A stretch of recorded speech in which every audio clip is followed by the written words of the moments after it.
He thought he was alone, just enjoying the quiet of his own land under the stars. No one knew him, no one questioned him, until footsteps crunched over gravel and the glare of flashlights cut through the darkness. In an instant, a peaceful night turned into suspicion, fear, and accusation. How could being on the land you legally own make you a target? What would you do if your sanctuary became a battlefield overnight? The answer isn't simple, and the truth is more shocking than anyone expected. But the story doesn't start here.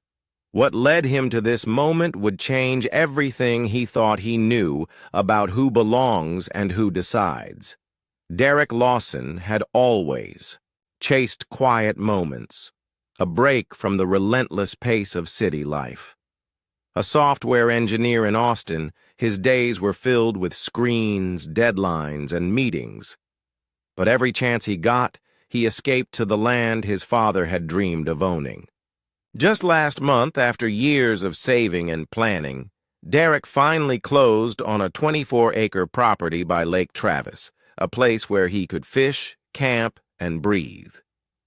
That night, he pitched his tent near the water, the smell of mesquite drifting from a small campfire, and let himself sink into the peace he'd been chasing. But as he listened to the gentle lapping of the lake, he had no idea that tranquility was about to shatter, and the very place he called his own would become a ground for suspicion and accusation.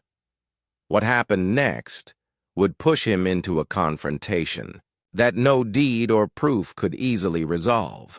The crunch of gravel under boots tore through the night, snapping Derek out of the calm he'd clung to since setting up camp. Flashlights cut jagged beams across the canvas of his tent, blinding and harsh, and voices barked orders that made his pulse spike. 2 deputies stood over him, hands hovering near their holstered weapons, their words sharp.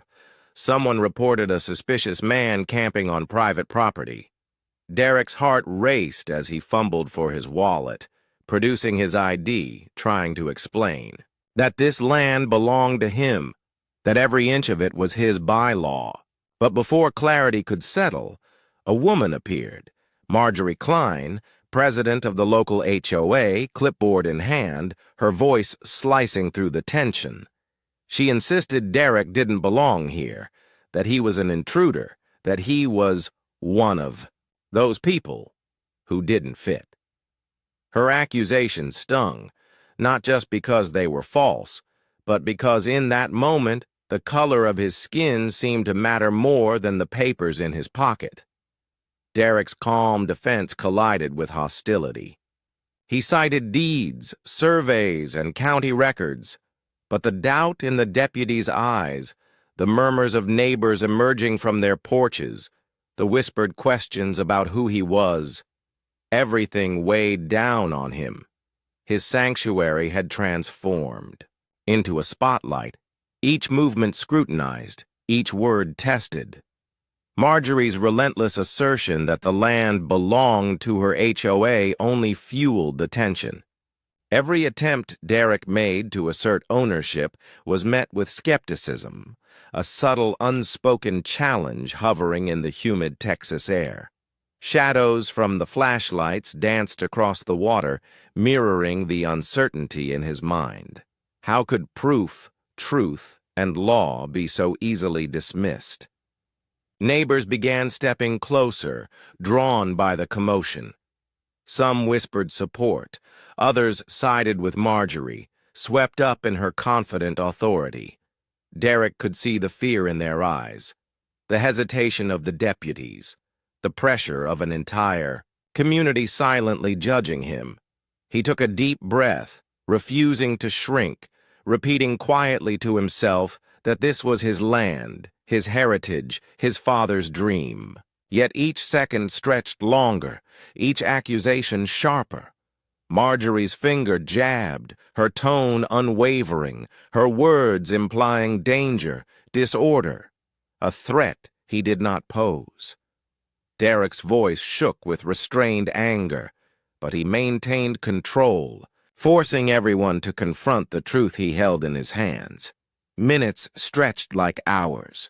Every document he pulled from his truck, every deed and survey he showed, was scrutinized under flashlight beams.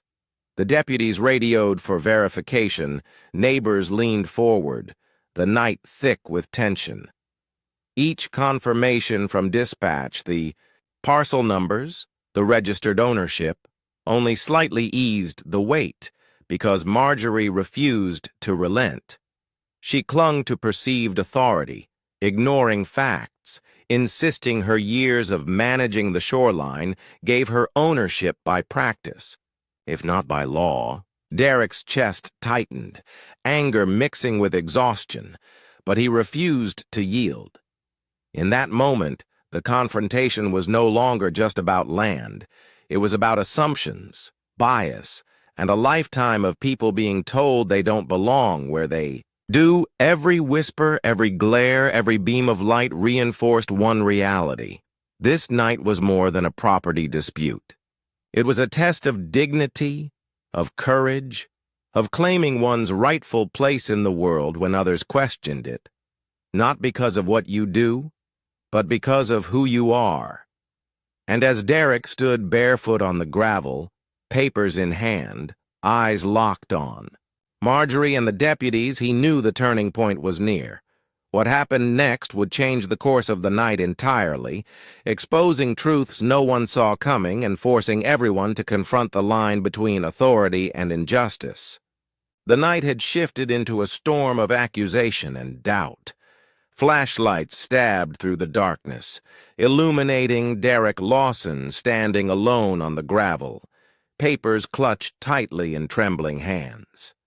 Marjorie Klein's voice cut across the night like steel, her words sharp and relentless, declaring him a trespasser, despite every proof he held.